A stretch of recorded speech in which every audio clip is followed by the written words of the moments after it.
Welcome dito sa ating reading. This is a collective reading kahit na anong zodiac sign mo. Kung nakaka-resonate ka, pwedeng para sa'yo itong reading na to.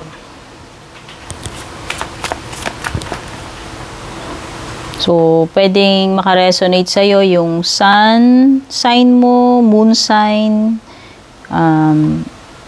rising sign or Venus sign. Pag hindi nyo alam yung sun, moon, rising, and Venus signs ninyo, search nyo lang sa Google how to calculate your birth chart. So, general reading ito. Pwedeng mag-resonate, pwedeng hindi. Kunin nyo lang ano yung nagre-resonate para sa inyo. At kung bago po kayo dito sa ating channel, don't forget to subscribe.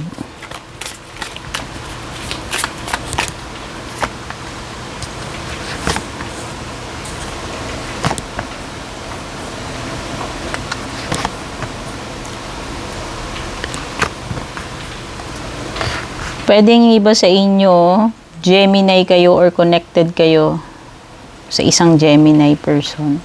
Meron ding Leo energy. And water sign, Cancer, Scorpio, Pisces.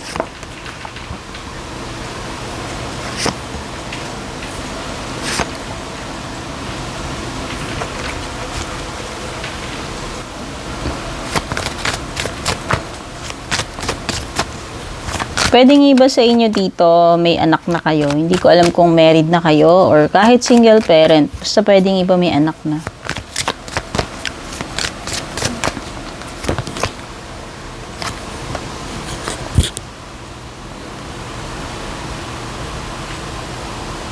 Nakita ko rin na parang nag-end na yung relationship ninyo. Nitong person na to, Pwedeng iba nagtapos na yung connection mo dito. Naghiwalay. No? Yun nga, sabi ko, may strong energy ng fire sign dito.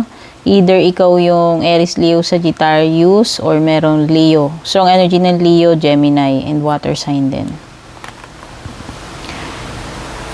Okay? So, pwedeng hanggang ngayon umaasa pa rin kayo na kahit papano.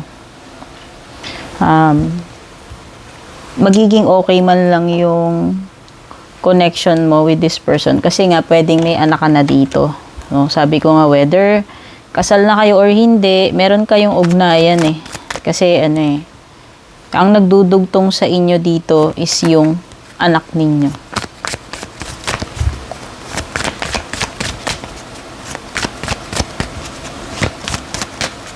Pwedeng iba dito nanghihingi kayo ng sustento from this person.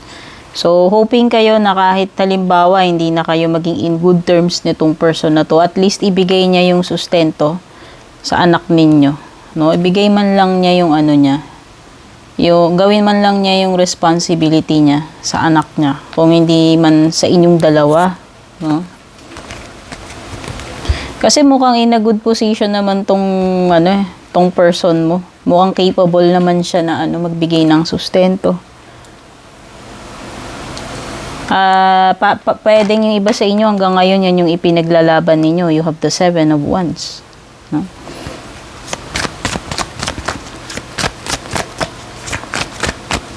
Pwedeng yung iba rito, you are dreaming or hoping na sana maging in good terms man lang kayo nitong person na to, alang-alang sa anak ninyo, alang-alang sa family,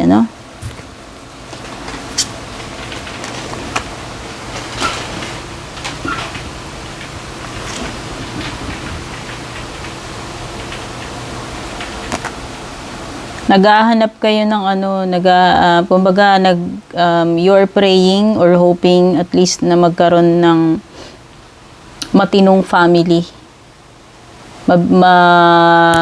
May bigay mo man lang sa anak mo yung happy family. Kaya lang ganito yung nangyari sa inyo. And yun nga, mukhang dito kailangan mo pang ipaglaban yung rights ninyo, mag-ina or mag-ama kung babae ka man or lalaki. So, yun yung ipilaglalaban mo dito sa person mo, yung karapatan ng bata. Pero nakikita ko nga kasi dito mukhang may nag-end na. Meron ding person dito na ma-ego, ma-pride. Okay, oo. Meron kang realizations and awakenings dito.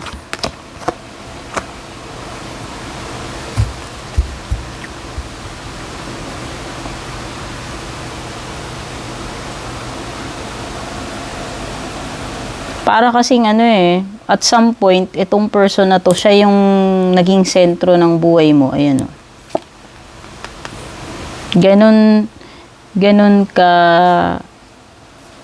Ganun siya ka-special sa'yo na dumating sa point na umiikot lang yung mundo mo sa kanya. Pero nakita ko nga kasi dito na nag-end yung relationship ninyo. Hindi ko alam kung anong reason. No, pero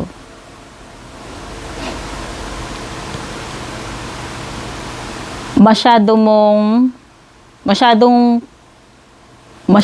special yung place nitong person na to sa'yo. Na ginawa mo siyang sentro. Kaya siguro ganun kataas din yung ego nitong person na to. Kasi alam niya na na ganun siya ka-VIP. Yan, ganun siya ka-VIP sa'yo.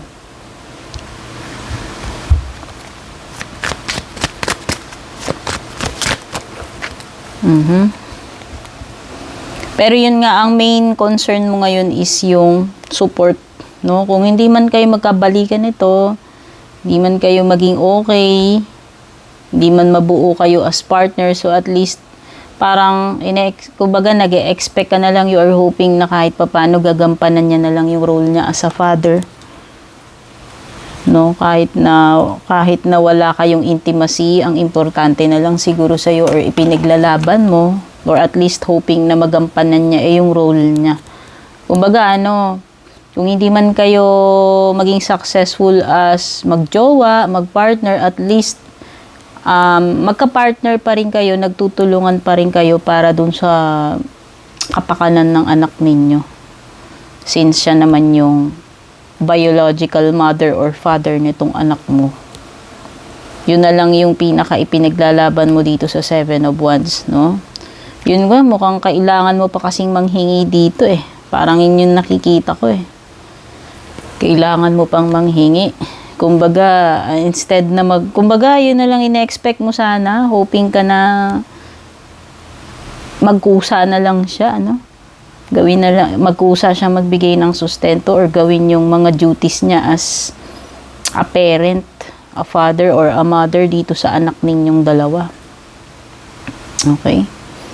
Pwede kasing may mga dito nag-e-expect ka ng ganito ganyan, pero alam mo yun, parang failure kasi itong person na to pwedeng hindi siya nagkukusa, kailangan mo pang ikaw pa yung manghihingi. No?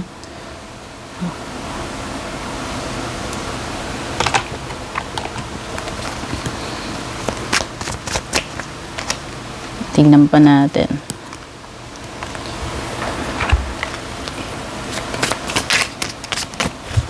Ano yung next possible na scenario?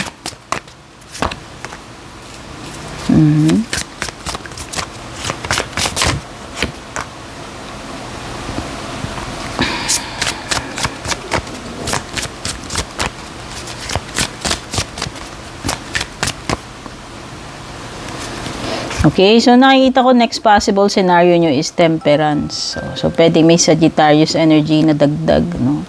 Sabi ko nga sa'yo kanina, may water sign, may fire sign, may Gemini, may Leo energy. Okay, so nakikita ko dito, pwede pa naman, tingin ko, although walang guarantee na kayo ay magiging together again. At least nakikita ko na kahit hindi kayo compatible, pwede nyong gawan ng paraan na mag-work yung partnership nyo as parents dito sa anak ninyo. Kasi nga nakikita ko dito parang impossible, yung nakikita ko next parang impossible na kayo na magsama uli or maging couple, no? Magjowa. Pero, yun na nga kasi nga may mga incompatibilities kayo and parang imposibleng pagsamahin dahil dito sa nakikita kong temperance. So, ang pinaka nyo na lang, goal mo na lang dito is, yun na nga, hindi man kayo maging successful as lovers, jowa, mag-asawa, at least magawa ninyo yung teamwork ninyo pagdating sa anak ninyo. Yun yun na yung nakikita kong susunod dito. No? Hindi ko kasi alam if kasal na rin to sa iba eh. Kasi parang may lumilitaw na marriage dito. So, hindi ko alam kung na-meet mo ba siya, na-married na siya, or nakasal na rin siya sa iba, committed na rin siya sa iba. No? So, at least, ang nakikita ko na lang dito, in the future, kahit hindi na kayo magkabalikan itong person na to, kumbaga yung connection niya sa mother or father sa anak ninyo, at least hindi na lang maputol. Kumbaga, mag-teamwork na lang kayong dalawa para sa anak ninyo. Okay? So, ayan. Ito yung mga nakuha ko dito sa collective reading ninyo. Don't forget to subscribe. Kung hindi pa po kayo nakasubscribe dito sa ating channel, don't forget to like and share this video. Take care. At kita-kits po sa ating next reading.